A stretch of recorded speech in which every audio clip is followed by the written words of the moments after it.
ay tayo po ay nasa isang aralin para malaman natin bakit kailangan ng tao magsimba. So, ang title natin ay The Lord's Day, Araw ng Panginoon. So, nasa lesson 10 na tayo. So, ang lahat ng mga Christian na matured sa Panginoon, alam nila yung commitment nila para sa Panginoon. So, number 1 yan ay ang Sunday. So, hindi po Lunes ang unang araw, Linggo po ang unang araw sa Bible.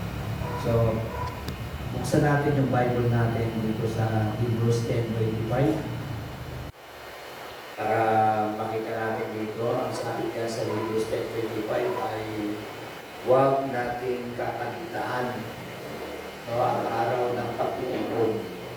Ang araw ng pagtitipon, ibig sabihin huwag nating kakalitaan ang pagsisimba. So, number 1 kasi sa buhay natin nung nagsisimba tayo. Ayan. Not forsaking our own assembling together as the custom of some is, but exhorting one another, and so much the more as you see the day approaching. Lalo na nalalapit na yung pagkabalik ng ating Panginoon. Sa panahon natin ngayon ay maraming tao ang kumaranas ng mga mabibigat na suliranin at sa mga problemang pinagdadaanan ng maraming tao, lalo na kung hindi mo naman nakasanayang magsimba, nakasanayang mag-pray, at wala kang malinaw na relasyon sa Panginoon. Subalit, tayong mga born-again Christian ay hindi doon natatapos yung tinatapos mo lang si Lord, pagkatapos ay okay na.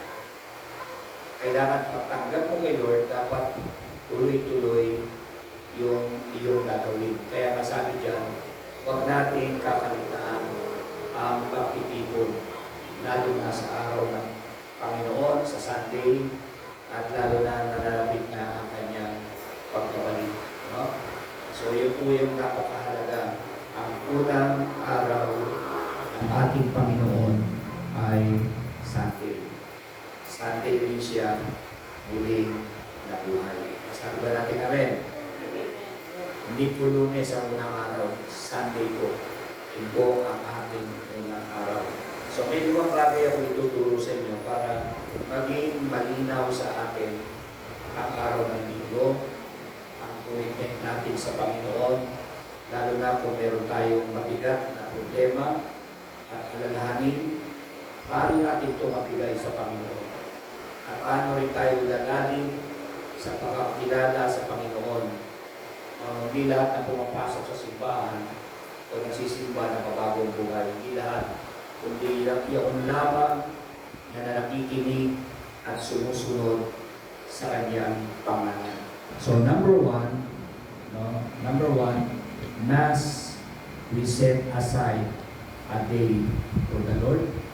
Kumbaga sa Tagalog, kailan ba natin maglaan? Kailangan ba natin maglaan ng isang araw para sa Panginoon? Kailangan natin. Kasi yung Monday hanggang Sabado, malaya naman tayo maghahanap buhay. Binigay na ni Lord yung lahat ng bagay para sa atin. Pero yung Sunday, yun ang importante. Dapat tayong nagsisimba. Dapat tayong nag-church. No? Kasi mahalaga yun. Yan po ang araw ng unang linggo ng pananambahan at pakikipag-usap sa Diyos. Kaya kailangan yung ating kaluluwa ay may kinakain ng salita ng Diyos. Yun po yung pinapahalaga sa lahat. Sabi nga, Mass, we set aside a day for the Lord. No? Tanong ko yun, kailangan ba natin maglaan ng isang araw para sa Panginoon? Siyempre, pag Sunday, Sabado pa lang, aware ka na. Aware ka na pag Sabado pa lang. Kasi araw bukas ng Linggo, dapat ready na yung susutin mo, ready na rin yung isip mo, ready na rin yung puso mo, at hindi ka magpapakapuyat. Kung makupuyat ka man, pero yung body clock ng katawan mo, yung pag-gising mo, yung araw mo, para kay Lord. Yan yung commitment na pag-ipag-usap natin sa Panginoon. Masabi ba natin, amen?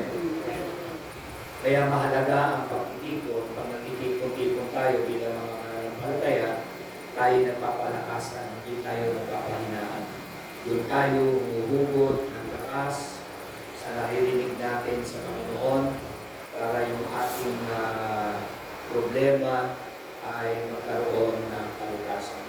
Sabi nga ng Romans 14 verse 5 hanggang 6, no? One man consider one day more sacred than another man consider every day alike. Ibig sabihin daw na isang tao ay tinuturing na banal ang Sunday. Pareha sa Panginoon, dapat yun itinuturing natin linggo na kabanalan ng pag-attend natin sa Panginoon. Itinuturing natin na magkapare-pareho ang lahat ng araw. Ang bawat isa ay dapat magkaroon ng matibay na paninindigan kahit anong mangyari ang linggo para kayo. Dapat yan ay tutunahin natin siya. Masabi ba natin amen? No? Importante po yun. Kaya yun ang dapat natin ipagpasalamat sa ating Panginoon. Gawin natin yung special. Kaya yung Sunday, dapat matuto tayo na ito, key-Lord to. Mamaya na lang yung mga gagawin ko, pwede namang ayusin na, pero ipaplayo ko na lang si Lord. Pero yung Sunday na yun, doon pa lang nagsisimula ang iyong journey kay Lord para mag-mature ka at lumago ka sa Panginoon. Parang bata, pag pinanganak, hindi ibig sabihin, pag pinanganak, bahala ka na sa buhay mo. Siyempre, kailangan aalagaan yun. So, doon nagsisimula ang unang paglaki, paglago ng isang tao sa pananampalataya sa Diyos sa pamamagitan ng pasimba. Kaya nga, sabi pa rin, in the above passage, we are free to choose which day we consider as sacred. What is important is that this day will be set aside to glorify God. Ang sabi, sa mga talata daw na nasa itaas, malaya tayong pumili kung alin ang araw na may tutuloy natin banal. Kung merong mga Sabadista, yung araw na Sabado. Tayo ng mga Christian ay linggo. Pero ang mga araw, pwede naman natin ipagkaloob sa Panginoon, personally, sa relationship natin, sa commitment natin sa Panginoon. Kaya, ang mahalaga ay ang araw ay inilalaan natin para maluwalhatiin natin ang Panginoon. So tayo pupunta ng simbahan para makinig ng salita ng Diyos, para ma-accept ang mga bigat na ating alalahanin, at lalo na maunawaan natin yung ipinapahayag ng ating Panginoon. Pag merong mga word of understanding na dumadating sa ating isip, nararamdaman natin yun, magkakaroon tayo ng kapayapaan. So yun po yung una. Pangalawa, why Sunday? Bakit linggo? Yun na. Bakit linggo? This is the resurrection day of Jesus Christ. Si Jesus, nung siya po ay napako sa cross at namatay, inilibing siya po sa kuweba at nawala siya ng Sunday. After 3 days, nabuhay siya mula sa mga patay, natapat yun ng Sunday ng umaga. Ito ang araw ng muling pagkabuhay ni Yesu Cristo. Kaya, ang unang-unang pumunta sa libingan ni Jesus, hindi lalaki, babae. Si Maria Magdalena ang kauna-unahang nagpunta doon para tignan kung ano ang kalagayan ng libingan ni Jesus. Ang nakita na lang niya doon, yung kayong lino, yung balabal ba. Yun ang nakita. Akala, inakaw yung bangkay, pero totoo, nabuhay na muli si Jesus. Sabi ng John 20, verse 1, ayan na. Early on the first day on the week, while it was still dark, Mary Magdalene went to the town and saw that the stone had been removed from the entrance. So si Maria, si Magdalena, na may isang makasalanan, nakakilala sa Panginoon, siya po yung unang-unang pumunta doon. Wala nang iba. Mas nauna siya kaysa kay Maria yung nagpanganak sa kanya. Siya ang unang nagpunta. Nung maklaman niyang wala, at napagtanungan niya yung hardinero, akala niya yung hardinero yung tinanong niya, hindi niya alam si Jesus pala yun. At ni-report sa mga disipulo, nawawala ang kanyang Panginoong Jesus. Kaya maagang-maaga, ang unang araw ng linggo, first Sunday pa man yun, first Sunday ng linggo, habang madaling pa, pumunta na si Maria Magdalena. Sa libingan, nakita niya ang alis yung ng kuweba o yung bato, at niyuntahan niya, nakita niya ang wala na. So mga kapatid, ang Sunday ay pinakamahalagang commitment natin kay Lord. Pakikipag-usap natin sa Diyos. So, kaya nga lagi kong sinasabi na huwag kayong magpalit. Kasi yun, pag yung tinuring mong banal at sagrado sa iyong sarili na kailangan eksaktong 8 o bago mag-8, nandyan ka na sa church. Di baling ikaw maghintay, wag lang si Lord. Pag ganyan ang lifestyle mo, ganyan ang commitment mo kay Lord, lahat ng problema, lahat ng imposible, pwedeng maging possible at susuklian ng Diyos ang lahat ng iyong mga kasalanan. At mararanasan natin ang supernatural blessing ng Panginoon, yung mga imposible na impossible, at doon natin naiintindihan na madali lang kay Lord ang pagtugon sa ating mga problema, maliban lamang kung tayo ay susunod sa Kanya. Kaya sabi ba natin, amen? Kaya nga, si Jesus, sabi, Jesus was buried, but on the third day, after daw ng 3 araw, siya ay muli nabuhay, which was Sunday. He rose up. Apostle John called the resurrection day as the Lord Day sa Revelation 1 verse 10. We worship Him on the Lord's Day because this is the day when death was defeated. Tandaan, lagi natin iisipin sa mga latay, sa mga sugat ni Jesus at pagkapako sa cross at ang kanyang pagkamatay. Tandaan, tinalo ni Jesus ang death threat, tinalo ni Jesus ang mga worriness, mga karamdaman, mga problema, tsaka yung depression, tinalo yan.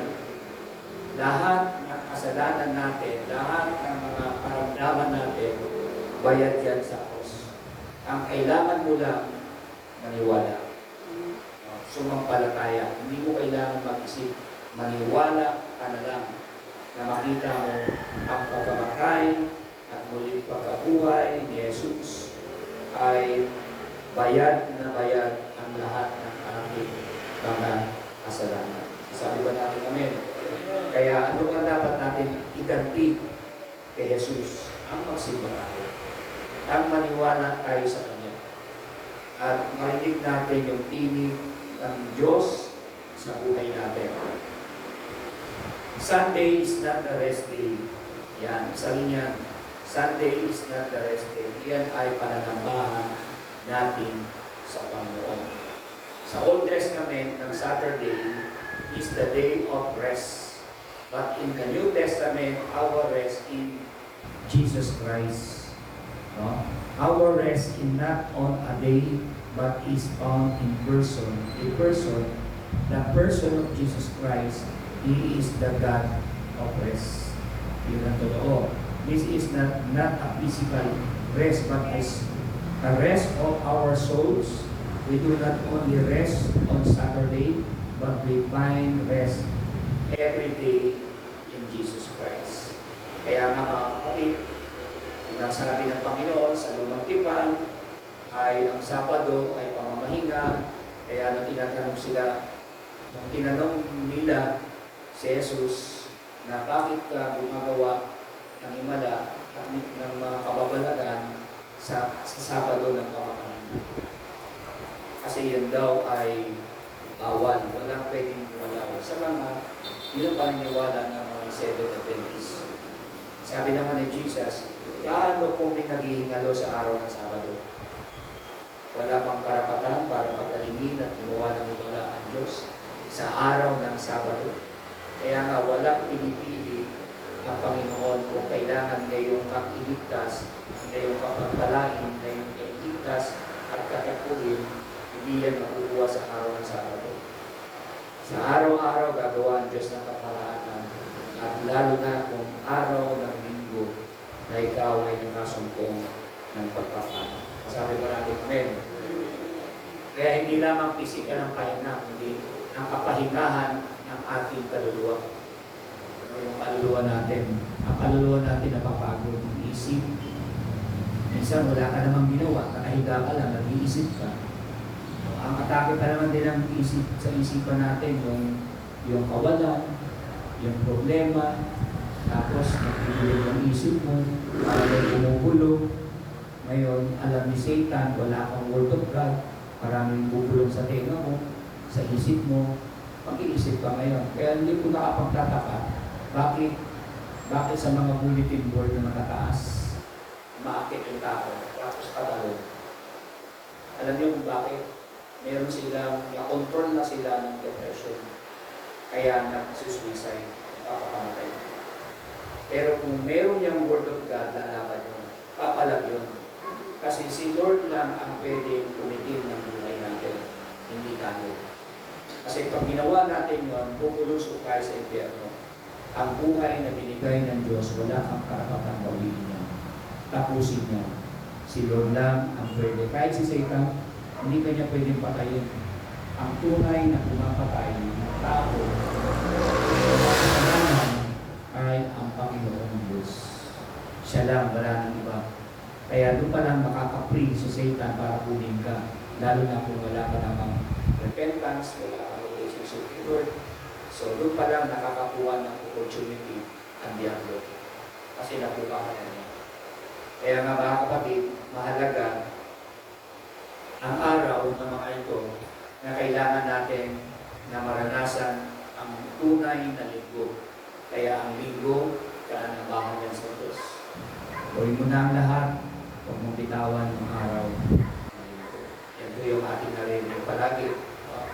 Pero sa panahon ngayon, dahil nga sa pangangailangan, ay pumapasok ang kalaban at binibigyan tayo ng kabalahan. At pipilihin niya yun, papalitan niya ng blessing. Ngayon, hindi ko lahat ng blessing galing kay Lord. Gagawin niya, at tapat niya ng pera para huwag ka lang umatay sa lingkod. Pero yung puso natin, kapag gusto naman natin maglingkod sa Diyos, alam naman ng Lord yung naman ang puso natin. Wala naman tayong magawa, pero si Lord pa rin ang gumagawa ng paraan. So, ibig sabihin, hindi lang yung Sunday, mayroong mga kaparaanan na pwede tayong nanabahan sa Panginoon. Sabi ko natin, amen. Hindi ka ibig sabihin na wala ka ng Sunday, mabigat na ang kasalanan mo. Hindi mga bagay-bagay na dapat din natin ayusin para yung pananabahan natin Diyos, huwag mawala. Sabi pa natin, amen. This is the first day of the week. Ito ang unang araw ng linggo. Ang unang araw ng linggo, the first day of the week is not Monday but Sunday. This is proven in the Bible, which states that Saturday, day of rest, is the seventh day of the week, and the first day in Sunday. Kanina nabasa natin yung sa John, di ba? Na unang linggo, ng kalanambahan, kalanambitan kay Lord, dapat yung gano'n. Our calendar also show this. We must therefore worship God on the first day of the week in order to follow the principle seeking first the kingdom of God in Matthew 6:33. Kaya diyan pumapasok pag una ang Sunday, dapat una si Lord sa atin. Ngayon iba na. No, kasi ang church natin, isang service na tayo. Pero darating tayo sa punto na magtatlog po tayo. Kasi kanina nag-uusap ako ni Jericho. sabi ni Jericho sa akin, yung pinag-usapan namin yung pag-transfer ba, siyempre ang unang lilipat muna ay yung pamilya ng pastor. Pagkatapos, susunod yung church. Kahit 120 square meter lang yung lilipatan natin, makakapitan nyo ng aircon. Tapos, pwede ka maglagay ng 8 a.m. service, 10 a.m. service, tapos 3 p.m. service. Tatlo. So, kahit may trabaho ka ng linggo, pero sa tatlo na yun, malamang di ka mawawala rin. Meron tayong gawain doon. So, kanina yung aming pinag-usapan, pareho yung aming pinag-iisipan kasi yun ang talaga yung prayer natin. Kaya nga, mahalaga na makita natin yun na dapat na laging prayo si Lord. Kaya yung Sunday, hindi natin pwedeng gawin yan. Yan ay nakatakda na sa Panginoon. Masarap kaya yung buong pamilya ko talaga lang ito. Naalala ko kasi nung kami ni Pastora, naguguro siya. Kami lima, magkakasama kami. Maliliit pa sila. Si Jericho, nagkakagda pa ni Pastora. Wala kaming supply o kami ng linggo. Maliban lang pag may baha. Ayun ang ibang usapan na yun. Hindi na kami makapunta. Pwede pumunta ako na lang mag-isa. Basta meron lang sa pamilya, meron lang mag-isa. Kaya nga importante na lagi natin i-prayo si Lord. Tignan nyo maigit. Bakit ang problema pinapayagan ng Diyos? Yun ang tanong mo. Bakit ang problema pinapayagan ng Diyos? Bakit pinapayagan ng Diyos magkakaroon tayo sa lupa? Bakit pinapayagan ng Diyos magkasakit tayo? Yun lang ang paraan para maalala natin lumaki sa Diyos. Amen? Sinong tao lalapit sa Diyos na walang problema? So yung problema ay ginagamit yan ng Lord kasi katising control. Gagamitin yan para lumapit ka sa Kanya. At makita mo yung pakabyarihan sa ating Panginoon.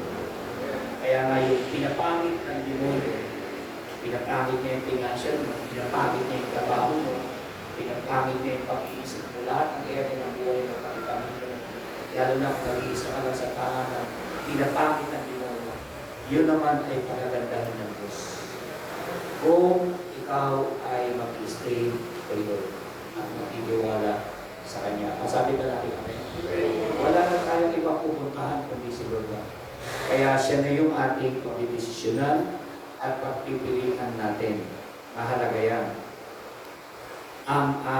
If Sunday is the first day of the week, then it is appropriate to give it to God. Sunday is not the time to work or play, but is the time for God and His family. Kaya ngayon sabi ko, kung ang linggo ay araw ng linggo, nararapat lamang itong ialay sa Diyos.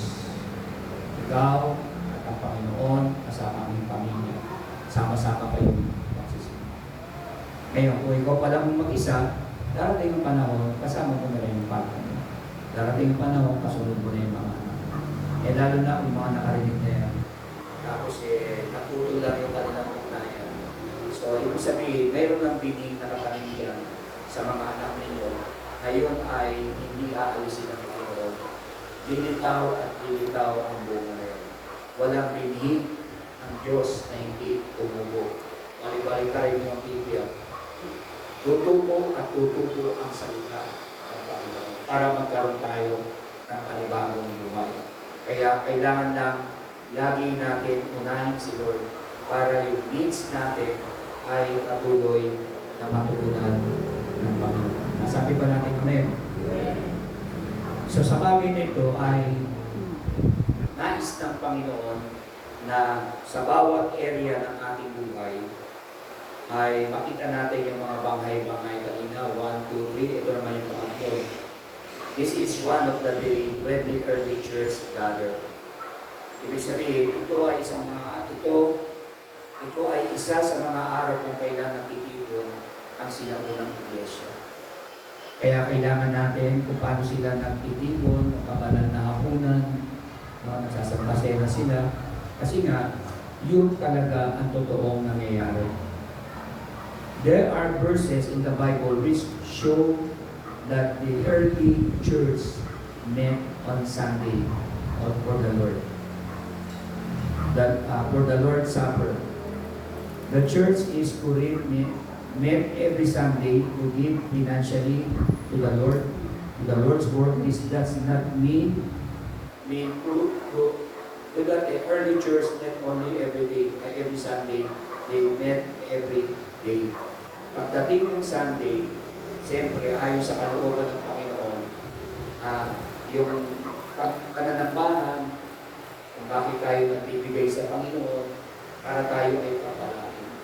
Na hindi lamang sa tayo ay papalain, sinusunod natin ang sinasabi ng banal na salita ng Diyos. Kasi nandoon ang mga pagtitipon ng mga anak ng Diyos. Masabi ba natin, amen? So, importante po yun. Kailangan lamang natin gawin yun. Kasi ito ang tinuturo ng Diyos sa atin. Ang Sunday ay kailangan yun. Patay na para sa atin. Yan ay keyword. Hindi pwedeng mawala. Amen? Okay, number 3. What happened every Sunday meeting? Ano ang nangyari sa bawat pagtitipon meeting? Siyempre, makakainin natin ng salita ng Diyos ang ating sarili, ang ating kaluluwa. Meron ditong 4 na bagay. Therefore, there are 4 good things that the believer do on Sundays as shown in the Bible. As long as these are all present, they need not to be systematically ordered. May 4 na mabubuting bagay na dapat natin makikita. Number 1, worship through song. Kaya tayo nakataas ang kamay, nag-worship tayo kasi pandayo ng respeto sa Diyos. Sabi nga, shout for joy to the Lord. All the earth, worship the Lord with gladness. Come before Him with joyful song. Sumigaw tayo at magpuri tayo mga nilalang sa buong mundo at sambahin natin ang Panginoon na may galak at may saya na umaawit tayo sa Panginoon. So yun po ang isa sa mga bagay na makikita natin kaya tayo nag-worship sa Panginoon. So importante po yun. Maraming klaseng worship na dapat natin gawin sa Panginoon. Kaya nga importante yung pagtitipon natin. Ang bawat pagtitipon ng linggo ay mayroong magandang nangyayari. Masabi ba natin amen? No? So, ano pong kasunod noon? Worship through tithes and offering. Kaya ka nagtatides kasi nag-worship ka kay Lord. Nag-worship ka kay Lord.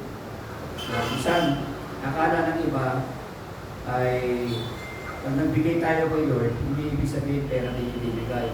Maraming kaparaanan. Pero yan ang susi kaya tayo sumasamba kay Lord sa pagbibigay natin ng ating mga ikapo, sa ating mga offering, merong miracle na ginagawa. Hindi na natin maingit. Sabi roon, na isa sa mga napansin ko sabi niya, worship through tithes and offering, bring the whole tithes into the storehouse, that there may be food in my house. Test me in this. Subukan ninyo ako. So dyan pa lang, test me in this. Naghahamon na ang Panginoon. Subukan ninyo ako kundi ko buksan ang durungawan ng langit at ibuhos ang mga pagpapala ng mga walang sukat at singid na kalagyan na nagurumataw. Yun ang pangako ng ating Panginoon. Ano ba bubuksan niya? Bubuksan niya mga pintuan ng langit, bintana ng langit, promotion, kagalingan ng ating karamdaman. Ano pa? Pagsolusyon sa mga problema. Ano pa? Ang mga posible pwede maging possible at marami pang iba. Kailangan natin gawin yun kasi yun talaga ang tunay na worship, yung nagtatayos ka at nag-worship. Pangatlo, worship through listening on God's words. So, ang pagsamba sa Panginoon ay ang pakikinig ng salita ng Diyos. Lalo na pag umaawit ka, habang nag-worship ka, natuloy yung luha mo Tapos yung kinakanta mo, parang idinadasal mo na sa Panginoon. So, ibig sabihin, bumababa yung presensya ng ating Panginoon. Sabi nga, worship through listening on God's words. On the first day of the week, we came together to break bread. Paul spoke to the people, and because he intended to leave the next day, keep on talking until midnight. Sa Acts 2, chapter 20, verse 7. So, meron tayong banal na hapunan at pag-usap natin sa Panginoon, at yun ang pinakamahalaga sa lahat. Kaya, ang ating tithes, yung ating offering, yung ating ginagawa, part yan ng worship. Naghahandog ka sa Panginoon. Pang-apat, ang sabi dito, ministering to the needy. Ibig sabihin, ipatawag mo ang mga matatanda sa iglesia, lahat ng mga may problema, may mga karamdaman, ipanalangin mo sila. Yung mga matatanda sa iglesia na sinasabi dyan, pastor, mga leader, na nakakaintindi na ng salita ng Panginoon. May paglago. Kaya nga, malinaw, sabi nga, in the prayer offered in faith will make the sick person well. The Lord will raise him up. If he has sinned, he will be forgiven. May kapatawaran ng kasalanan. At ang sabi, patawag, sino ba may sakit sa inyo? Sino ba may problema sa inyo? Ipatawag ang pastor, ipatawag ang mga matatanda sa iglesia, at magbukasan kayo sa puso ng mga problema at mga pangangailangan, at kayo ay ipapanalangin. So, mag-minister doon yung presence ng Holy Spirit at ng pastor kung paano ito ipapanalangin. Para naman yung pinag-pray mo na may kabigatan, mararamdaman niya yung ginhawa na ipinagawa yung kamay mo sa kanya at ipinag-pray mo siya. Doon niya makikita na totoo pala ang Diyos. Kasi minsan kahit pinag-pray ka na, bumabalik eh. Ibig sabihin, laban talaga yun. Matira-matibay sa inyo ni Satan. Dapat talaga yun. Dapat meron kang pinangahawakan na salita ng ating Panginoon. Sasabi ba natin kami? Number 4, where should we worship every Sunday? Saan dapat tayo sumamba tuwing linggo? Eh, saan ka ba tinanin niyo yun? Eh, sa MCC, where we can be satisfied with spiritual food. Jesus answered, it is written, man does not live on bread alone, but on every word that comes from the mouth of God. Ang pagkain, hindi lamang sa pagkain na bubuhay ang tao, kundi sa mga salitang namumukhaw sa bibig ng Panginoon. Yun ay ang salita ng Diyos. Yan ang pagkain natin. Kaya kung saan ka nilagay ni Lord, diyan ka nalago. Huwag kang aalis. Huwag palipat-lipat ng simbahan. Kung saan ka nilagay ni Lord, at diyan ka lumalago. Diyan ka lumalawak. At diyan ka nagkakaisip. Isa lang ibig sabihin, diyan ka tinanim ng Panginoon. Diyan ka babaguhin ng ating Panginoon. Sabi ko natin ulit. So, malinaw po yan. Kaya, dapat makita natin yung sinasabi ng Panginoon. Kaya nga, ang pagkain natin, ang salita ng Diyos. Kaya meron tayong encounter, meron tayong discipleship, meron tayong mentoring, at tukod pa doon yung prayer soaking natin, at lalong-lalo na yung ating Sunday service. So, yan na. Mahalaga yun. Hindi lang doon yun natatapos. Enough na. Hindi lang yun doon. Kasi yung Sunday mo, nagsisimula pa. Nagsisimula pa lang si Jesus sa buhay natin para tayo ay lumago. Where we can feel the presence of God, saan tayo maaaring mabusog? Sa spiritual na pagkain. Yan. Saan ba natin nararamdaman ang presensya ng Diyos at saan ba tayo mabubusog? Sa spiritual na pagkain. Sabi nga ng Psalms 63 verse 2, I have seen you in the sanctuary and beheld your power and your glory. Kaya nga, malinaw na nakikita sa atin o sa inyo ang banal na dako na pinagmamasdan yung sanctuary na kaluwalhatian ng Panginoon. Walang iba kundi ang ating pananampalataya. Ang fellowship house natin ay ang presensya ng ating Panginoon. Kaya kung saan kang sanctuaryo itinanim ng ating Panginoon, diyan ka magpupulong. Diyan ka magpupulong at diyan ka mag-iniman. Amen? Yeah.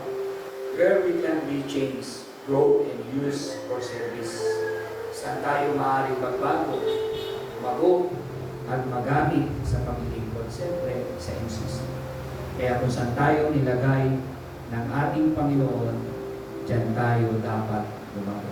At diyan tayo dapat mag-mature spiritually at makita natin ang nais ng Panginoon. Psalms 92:12 and 14. The righteous will glories like a palm tree. Ang matuwid ay uunlad gaya ng puno ng palma. Kasi yung puno, pag nakatanim yan sa tubig, mas lalong nagbubunga tayo. Pag nakatanim tayo sa presensya ng Diyos, sa church ng Panginoon, tayo ay nagbubunga at nagbubunga. Amen? Naalala ko tuloy si Sister Ewa na parang nakwento yata niya sa akin. Sabi niya, yun mo kay yung nagkakamali si Betago. Kung saan ka dapat nilagay ni Lord, dyan ka lang. Huwag kang aalis. Kung saan ka tinanim, dyan ka lang. Kahit si Brother Rudy, sinabi niya dito, Betago. So, kung makikita ng tao ay merong maturity na natanggap na salita ng Panginoon. Dapat makita natin yung nais ng ating Diyos. Kaya ang matuwid ay buunlad gaya ng puno ng palma. Lalago siya gaya ng sedro sa Lebanon. Nakatatanim sa bahay ng Panginoon, sila ay uunlad sa mga looban ng ating Diyos. Magbubunga sila, lalo na ang mag-multiply. Yun lang mag-invite ka na ng tao, may makasama ka lang sa atin. Malaking bagay. Kaya nga, kailangan natin si Lord sa buhay natin. At huwag natin paliwalain ang araw ng Sabado. Yan ay commitment natin sa Panginoon. Amen? Patayin ka na lang ngayon. Lord, maraming salamat ngayong gabi. Pagpalain mo ang buhay ng bawat isa. Lalo na ang merong mga mabibigat na karamdaman ay laging may kagalingan. Isang Panginoon, nakakaramdam kami ng panghihina, nakakaramdam kami ng takot, pangangamba. Minsan dumadating sa buhay namin, parang nawawalan na kami ng gana sa aming buhay. Parang gusto na namin tapusin ang lahat ng ito.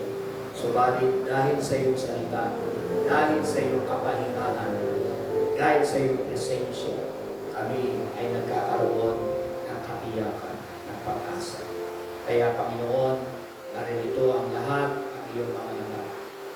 Nagdideclare ako sa blood ni Jesus. Unang-una, problem is broken by the blood of Jesus. Every demonic forces is broken by the blood of Jesus. Anxiety is broken. Depression is broken sa blood ni Jesus. At ngayon pa lamang, Panginoon, pinapakawalan ko ang kapayapaan, ang kasaganaan, ang pagpapana, at ang pangungusap. God is in control. I-prosper mo ang buhay ng bawat isa. Ikaw ang may plano ng lahat. Kung dumadanas kami ng problema, dumadanas kami ng makabagay na to na pinapahintulutan mo, hindi para pausahan kami, kundi may message ka lang tinuturo para kami ay mag-stay sa iyong presensya. Kaya salamat na marami at sa pangalan ni Jesus, tanggapin niyo ang pagpapala ng Panginoon na may pananampalataya. pangalan ni Jesus, sa patnubay ng Holy Spirit. Amen and amen.